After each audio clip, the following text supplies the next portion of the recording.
समस्त को प्रभु कृष्ण नाम आम परिवार तरफे मो तरफे अनेक अनेक शुभेच्छा समस्त ख्रीष्टिय नमस्कार रखी जहाँ माने पाइबा लेखा अच्छे लोक लिखि सुसमाचार तार 12 पर्व तार 36 पद पढ़िबा एवं शेष माने 40 पद मध्य पढ़िबा 36 एवं 40 सबुठ भल हेब कि 35 36 तापर 40 पद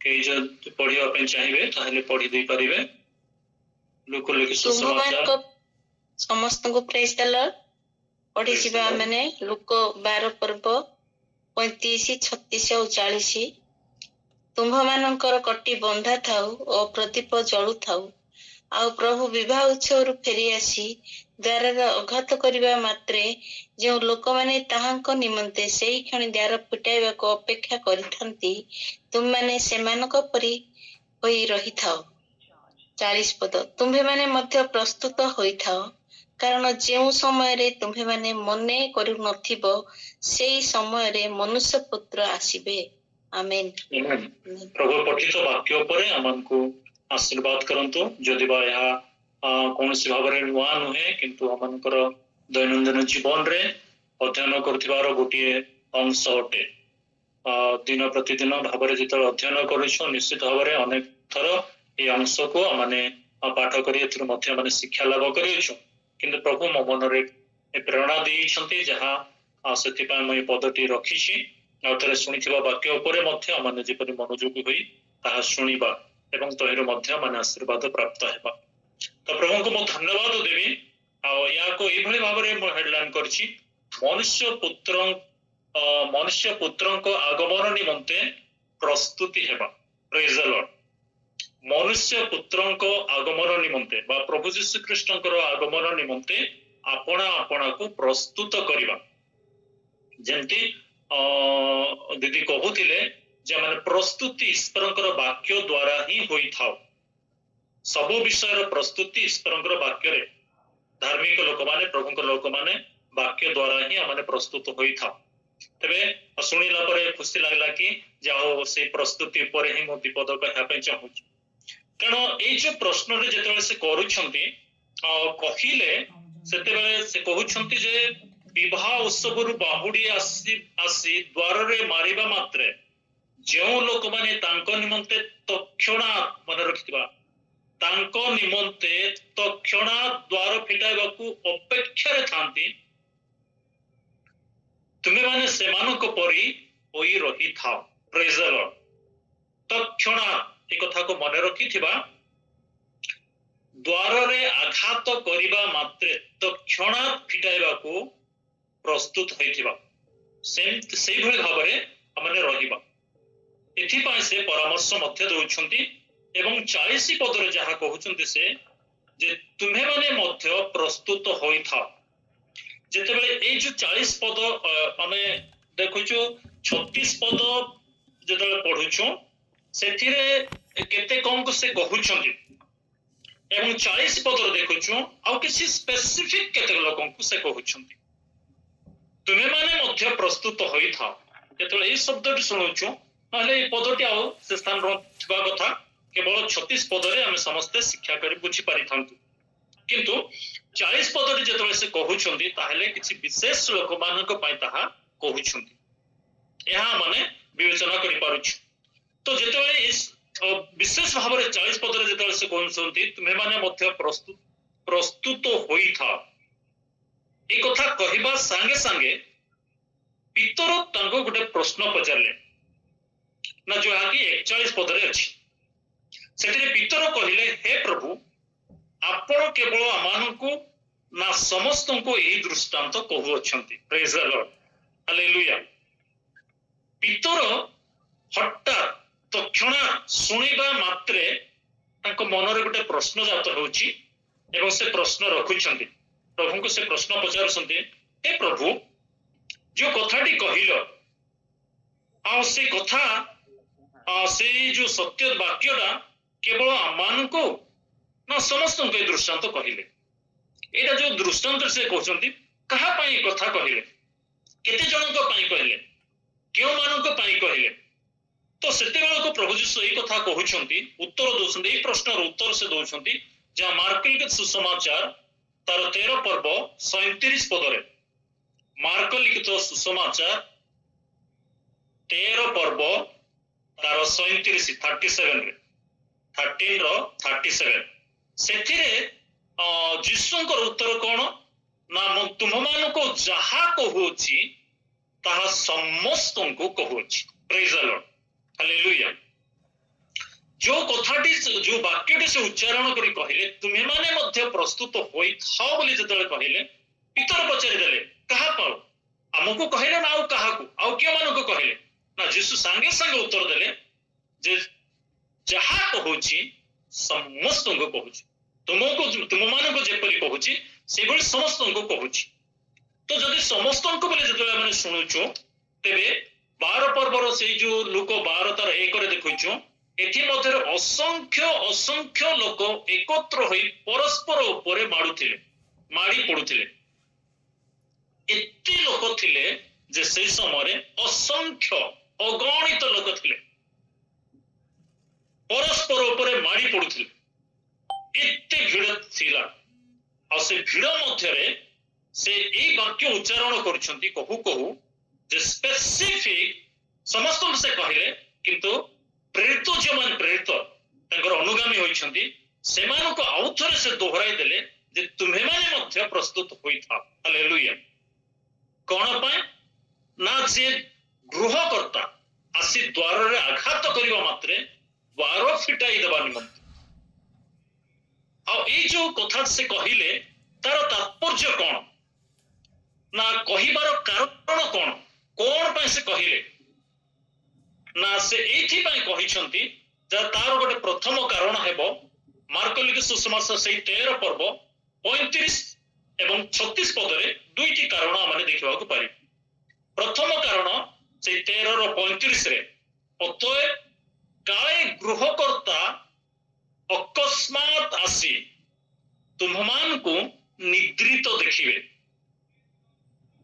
କାରଣ ଏହା ସେ କହିବ ତୁମେମାନେ ମଧ୍ୟ ପ୍ରସ୍ତୁତ ହୋଇଥାଅ ବୋଲି ଯୋଉ କହିବାର କାରଣ ହେଲା, ପ୍ରଥମ କାରଣ ହଉଛି ଯେ ଯେତେବେଳେ ଗୃହକର୍ତ୍ତା ଆସିବେ, ଆଗମନ କରିବେ, ସେତେବେଳେ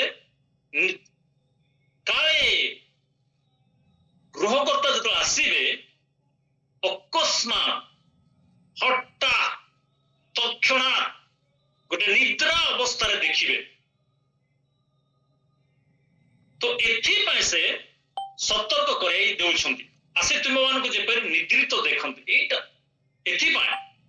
ତେବେ ଏଇ ଯୋଉ ନିଦ୍ରା ସମ୍ବନ୍ଧୀୟ କଥା କୁହାଯାଉଛି, ଏହା ଗୋଟେ ଶାରୀରିକ ବା ନିଦ୍ରା ନୁହେଁ, କିନ୍ତୁ ଏହା ହୋଇପାରେ ଏକ ଆତ୍ମିକ ନିଦ୍ରା, ଆତ୍ମିକ ଜୀବନର ନିଦ୍ରା। ତ ଆତ୍ମିକ ଜୀବନର ନିଦ୍ରା ଯଦି ଆମେ କହିବା ତାହେଲେ କଣ ହେଇପାରେ? ନା ଗୋଟେ ଆଳସ୍ୟତା, ଅବାଧ୍ୟତା ହୋଇପାରେ, ଅନିଚ୍ଛା ହୋଇଥାଇପାରେ, ଅବିଶ୍ୱାସ ହୋଇଥାଇପାରେ, ଦୁର୍ବଳ ହୋଇଥାଇପାରେ, ଆଜ୍ଞା ପାଳନ କରିବାରେ ପଛୁଆ ହୋଇଥାଇପାରେ, ଅବାଧ୍ୟ ହୋଇଥାଇପାରେ।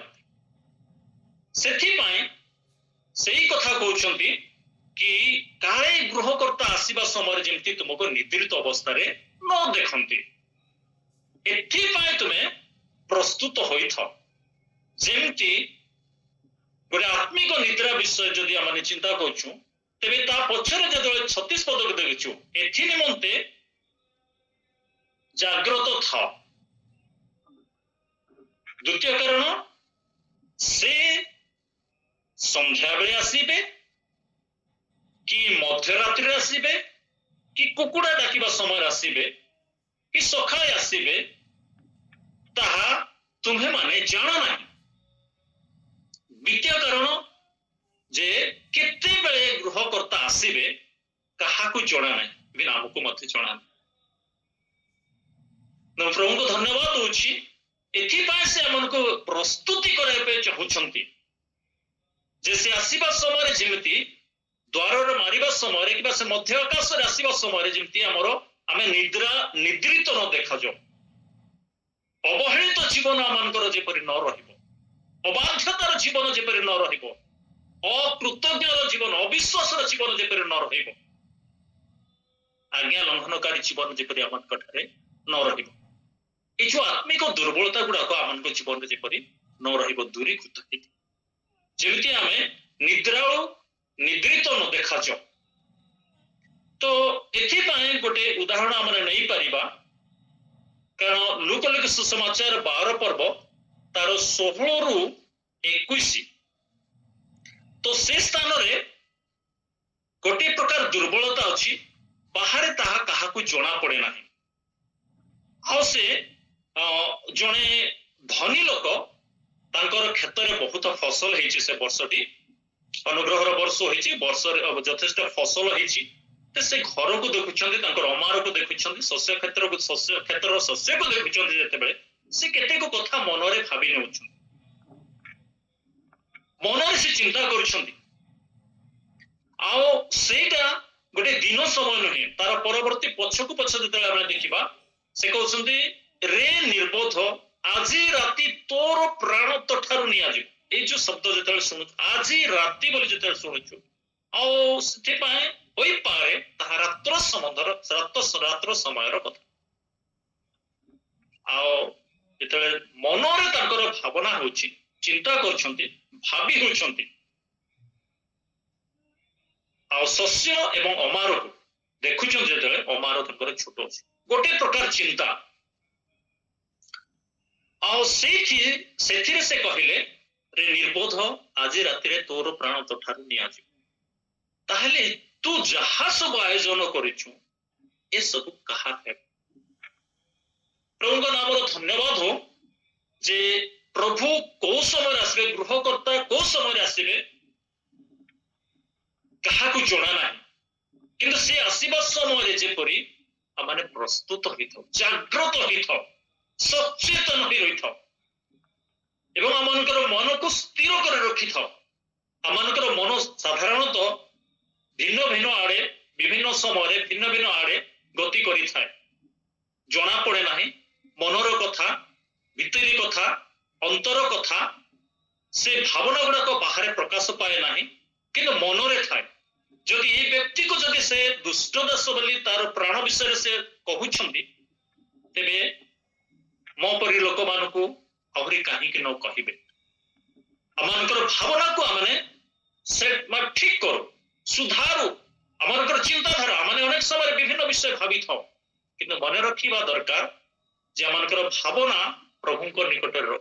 ଆମେ ସେଥିପାଇଁ ପ୍ରଭୁ କହିଲେ କଣ ବିଭିନ୍ନ କଥା ସେ କହିଛନ୍ତି ମାଥିଓ 6ରେ, ମୁଁ ସେଥିରେ ଯାଉନାହିଁ, କିନ୍ତୁ ଆମେ ଜାଣିଛୁ କଣ କରିବା ଆମମାନଙ୍କର କର୍ତ୍ତବ୍ୟ, କଣ ଚିନ୍ତା କରିବାର କର୍ତ୍ତବ୍ୟ, ଆମମାନଙ୍କର ଭାବନା କରିବାର ସେ ବିଷୟ ଲେଖା ଅଛି, ଆମେ ସମସ୍ତେ ଜାଣିଛୁ। ତେଣୁ ସେଟା ଆପଣ ମାନେ ପଢିପାରିବେ।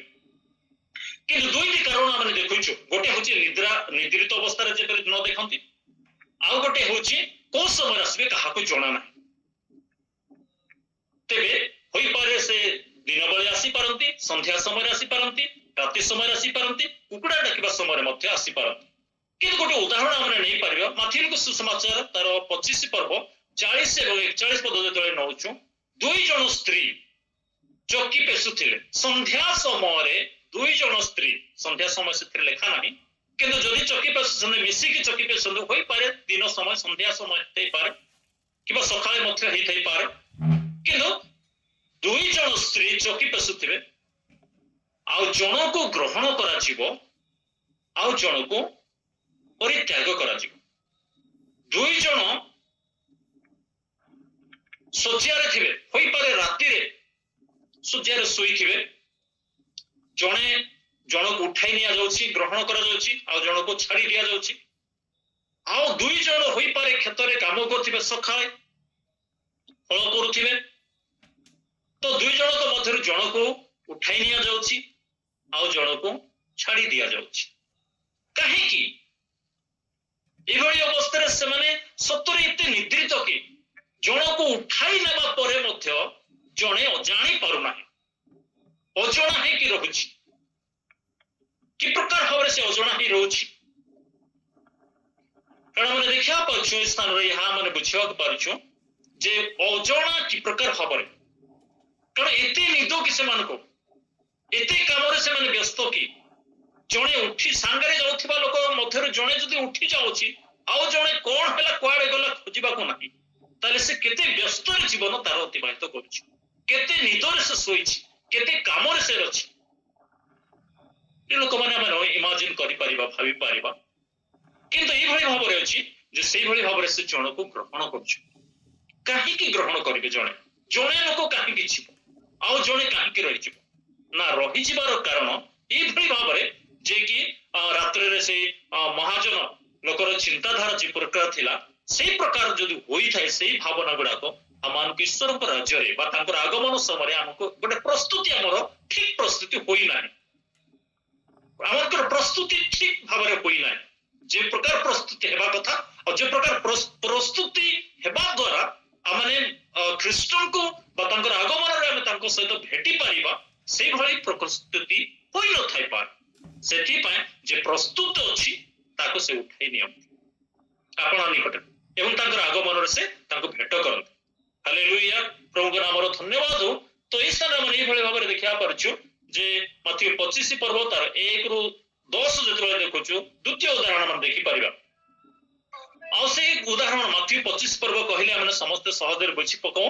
ଏଇ 1 ରୁ 10 ଭିତରେ ଯେତେବେଳେ ଦେଖୁଛୁ ବର କନ୍ୟାଙ୍କ ଦୃଷ୍ଟାନ୍ତ, ଏଇଠି ଯେମିତି ସେ 2 ଜଣ ଶୋଇଥିବା ଲୋକ, 2 ଜଣ କ୍ଷେତରେ କାମ କରୁଥିବା ଲୋକ, ଆଉ 2 ଜଣ ସକାଳେ କ୍ଷେତରେ କାମ କରୁଛନ୍ତି ଆଉ ଚକି ବସିଥିବା ଲୋକ, ଏମାନଙ୍କ ଉଦାହରଣ ଯେ ପ୍ରକାର ଦେଖୁଛୁ, ଏଇଠି ଯେ ରାତ୍ର ସମୟରେ ବର କନ୍ୟାଙ୍କର ମଧ୍ୟ ଗୋଟେ ଦୃଷ୍ଟାନ୍ତ ଆମେ ଦେଖିବାକୁ ପାରୁଛୁ। କାରଣ ସେ ସ୍ଥାନରେ କନ୍ୟା ମାନେ ଆପଣା ଆପଣା ପ୍ରଦୀପ ଘେନି ବରଙ୍କ ସହିତ ସାକ୍ଷାତ କରିବାକୁ ବାହାରିଲେ। ପ୍ରେଜ୍ ଦ ଲର୍ଡ। କିନ୍ତୁ ବିଳମ୍ବନା ଏହା ହେଉଛି ଯେ ବରଙ୍କ ଆସିବାର ବିଳମ୍ବ ହୁଅନ୍ତେ ସମସ୍ତେ ଢୁଳାଉ ଢୁଳାଉ ଶୋଇପଡ଼ିଲେ। ପ୍ରଭୁଙ୍କୁ ମୁଁ ଧନ୍ୟବାଦ ଦଉଛି କି ଏମାନେ ସମସ୍ତେ 10 ଜଣ ଏକା ସାଙ୍ଗରେ ବରଙ୍କୁ ସାକ୍ଷାତ କରିବା ପାଇଁ ଆପଣା ଆପଣା ପ୍ରଦୀପ ନେଇଗଲେ। କିନ୍ତୁ ଯୋଉ ପ୍ରଦୀପ ନେଇଗଲେ ସେମାନଙ୍କର ପ୍ରସ୍ତୁତିରେ କିଛି ନା କିଛି କୋଠି ଉଣା ପଡୁଛି, ଯେ କି ବରଙ୍କୁ ଭେଟିବାରେ ସେମାନେ ସକ୍ଷମ ହେଇ ପ୍ରସ୍ତୁତି ହେଇ ପାରୁନାହାନ୍ତି ବା ଭେଟି ପାରୁନାହାନ୍ତି। ପ୍ରସ୍ତୁତି ତ ଅଛି କିନ୍ତୁ ଯେଭଳି ପ୍ରସ୍ତୁତି ହେବା କଥା ବରଙ୍କୁ ଭେଟିବା ପାଇଁ ସେଭଳି ପ୍ରସ୍ତୁତି ସେମାନଙ୍କର ନଥିଲା। କାରଣ ଯେତେବେଳେ ସେମାନେ ଯାଇଛନ୍ତି 10 ଜଣ ସମସ୍ତେ ପ୍ରସ୍ତୁତ ହେଇଛନ୍ତି, ଆପଣ ଆପଣ ପ୍ରଦୀପ ନେଇଛନ୍ତି, ଗୋଟେ ନିର୍ଦ୍ଦିଷ୍ଟ ସ୍ଥାନକୁ ଯାଇଛନ୍ତି, ଜଗୁଛନ୍ତି, ବସୁ ବସୁ ନିଦ ହଉଛି ଶୋଇ ପକାଉଛନ୍ତି, ସମସ୍ତେ ଏକା ସାଙ୍ଗରେ ଶୋଉଛନ୍ତି। କିନ୍ତୁ ଅର୍ଦ୍ଧରାତ୍ରର ଘଟଣା ଯେତେବେଳେ ଦେଖୁଛୁ, ଅର୍ଦ୍ଧରାତ୍ରରେ ଯେତେବେଳେ ବର ଆସିଲେ ସେତେବେଳେ କହୁଛନ୍ତି ନା 6 ପଦରେ କଣ କରୁଛନ୍ତି ନା ଅର୍ଦ୍ଧରାତ୍ରରେ ଏହି ଦେଖ ବର ତାଙ୍କ ସାଙ୍ଗରେ ସାକ୍ଷାତ କରିବାକୁ ବାହାର। ଗୋଟେ ତୁରୀ ଶବ୍ଦ ଭଳି,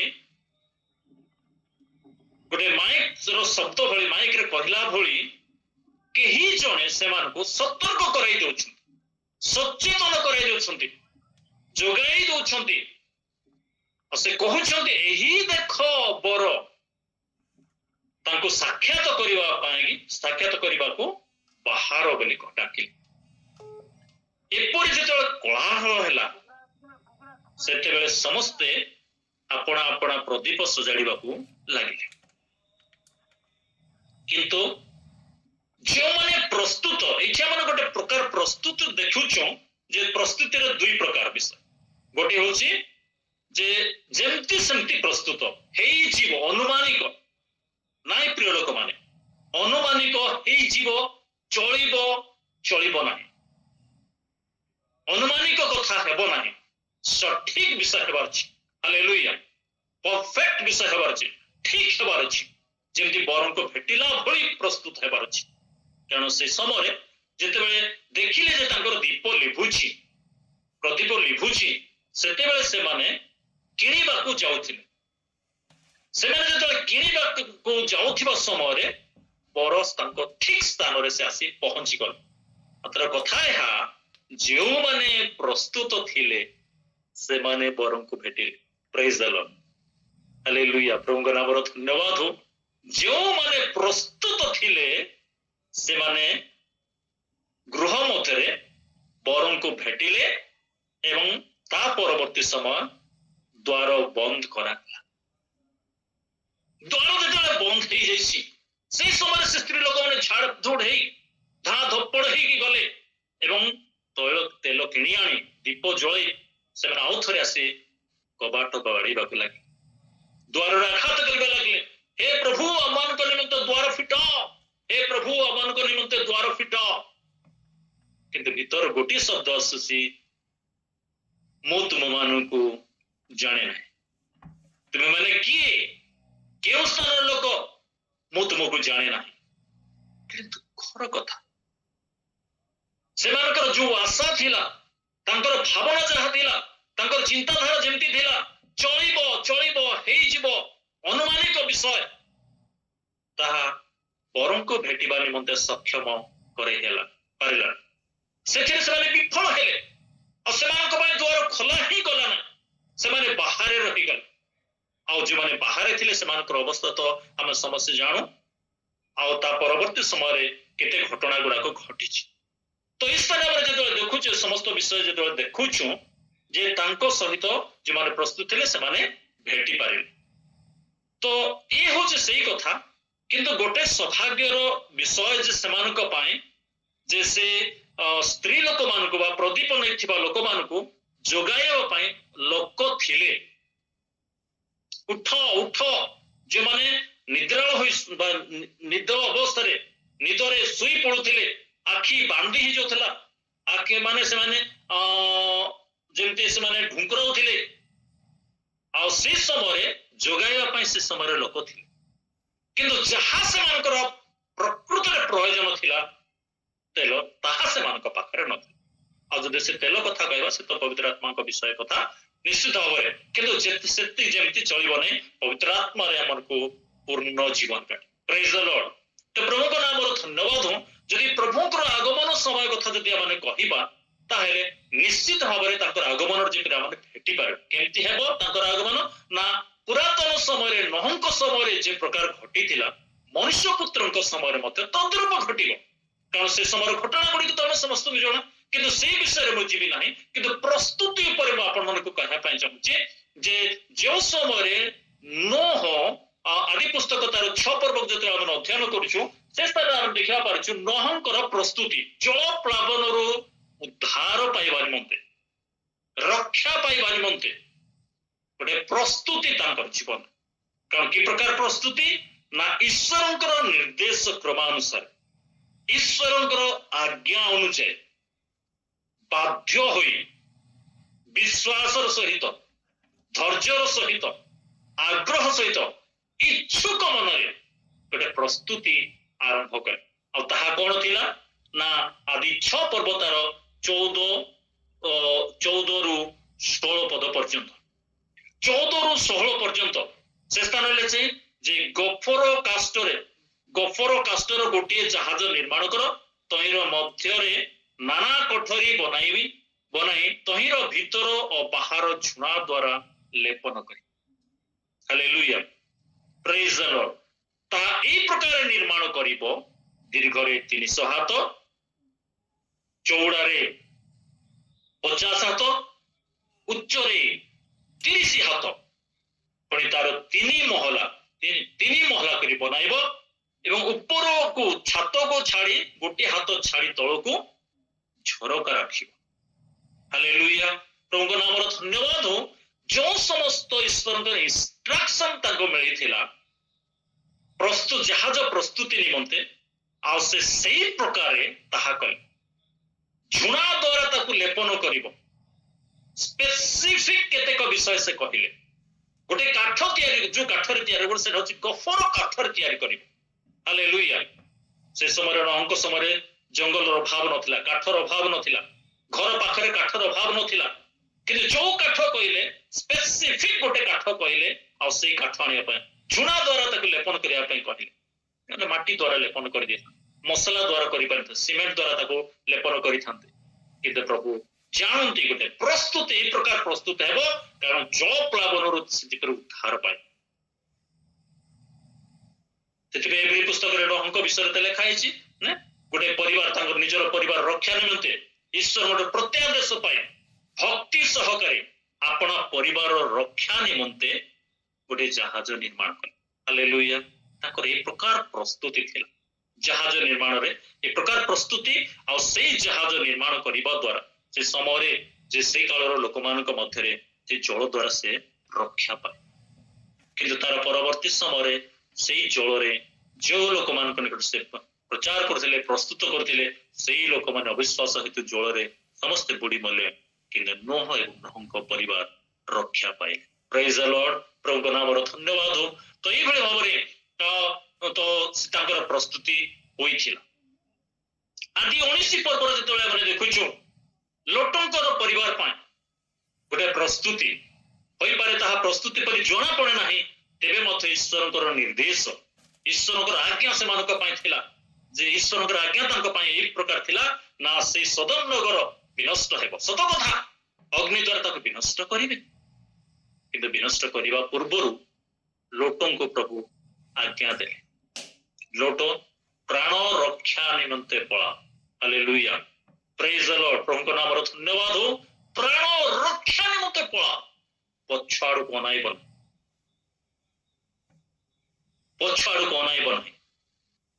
किंतु घटना ए भଳି ହେଇଛି କିଛି ଦୂର ଯିବା ପରେ लोटंकर स्त्री तो पछुक अनाई इस कथा रक्षा कले नहीं जो स्थान पहुंचवा कथा अबाध्य हेबा द्वारा अमनोयोगी हेबा द्वारा अविश्वास करने द्वारा प्रलोभन मनर किछि आसीबा द्वारा किछि ना किछि दुर्बलता जहाँ आसिला ताहाको पछुआड़ बनाइबा को बाध्य कर से पछुआड़ बनाई सही से लवण स्तंभ होई रही कि प्रभु धन्यवाद लोट दुई कन्या से माने आगो को जोड़े निरूपित स्थान रे पहुंचवा पर्यंत पछुक बनाई प्रभु नाम धन्यवाद हो आम जीवन को जदि आम अनुध्यान करूँ ताली आम बुझी पारुचु कि एभली भाव से समस्त समय थारू घटना गुड़ाक घटी जाउछि किंतु एबे जदि आम देखिबा ए समस्त विषय देखु देखु आउ गोटे उदाहरण आपण मन कहबी चाहिबी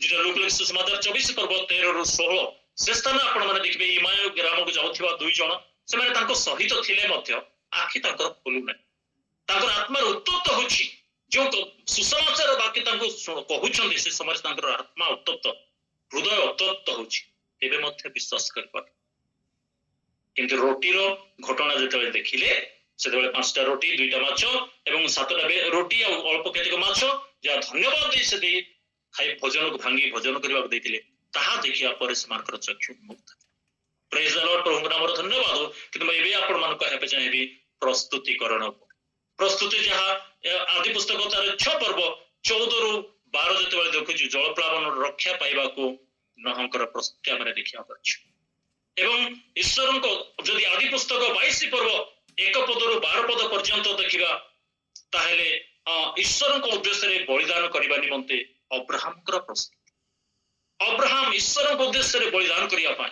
कि प्रकार भाव प्रस्तुत हेले कारण जो विषय बलिदान निमंते जहाँ जहाँ आवश्यकता ताहा धरी निरूपित स्थान रे पहुंची एपट सेपट अन्य पर्वत को गले ना जो पर्वत को से कहते कष्ट उठाई काठ बही आउ सब छुरी का धरी से स्थान को से गले प्रभु नाम धन्यवाद हो ताहा तांकर जीवन रो गोटे प्रस्तुति थिला किंतु माथ्यू लिखित सुसमाचार 25 तार 20 रु 23 जेतले देखुछु से स्थान रे एई भଳି भाव लिखाछि स्वर्ग राज्य रे पितांकर आनंदर सहभागी हेबा निमंते गोटे प्रस्तुति हालेलुया जहाँ जणे लोक 5 तोड़ा पाइथिले आउ जणे 2 तोड़ा पाइथिले किंतु तार परवर्ती समय 5 तोड़ा को 5 तोड़ा रे से रखिले नाही 5 तोड़ा को आहुरी 5 तोड़ा कले गोटे प्रस्तुति पितांक आनंदर स्वर्ग राज्य रे पितांकर आनंदर सहभागी हेबा निमंते गोटे निज को प्रस्तुत कले या रेडी काम कले आ 5 को 5 लाभ कले 2 को 2 लाभ कले एवं से माने पितांक आनंदर सहभागी जहाँ लुक 12 तार 37 रे लिखा अछि लोक 2:37 जे प्रभु को आनंदर सहभागी कहले आमे कोन बुझू ना आमे यहा बुझू लोक 12:37 रे प्रभु आसी कोटी बंधन करी सेमान को भजन रे बसाई निकट को जाई सेवा करिबे हालेलुया प्रभु नाम धन्यवाद हो निकट को आसी भजन रे बसाई सेमानकर सेवा करिबे से होची आनंदर सहभागी ईश्वरक राज्य रे पाखरे बसी भोजन रे आनंद स्वर्ग राज्य भजन रे आनंदर सहभागी करे प्रभु नाम धन्यवाद हो तो ये जो प्रस्तुति जदि हमने कहबा आउ गोटे दुटी पद आपण कहबे एफिसियो 6 पर्व तार 13 रु 17 पद पर्यंत सेठे लिखा है तुम मैंने जेपरी दुर्दिन रे प्रतिरोध करी सर्वजयी होई अटल रही था अटल रही पार एथि निमंते ईश्वर दूत समस्त सजा ग्रहण कर प्रेज द लॉर्ड प्रभु का नाम धन्यवाद हो तो ये दुर्दिन रे कष्टर दिन रे दुर्दिन रे प्रतिरोध करी सर्वजयी समस्त विषय विजय लाभ करिया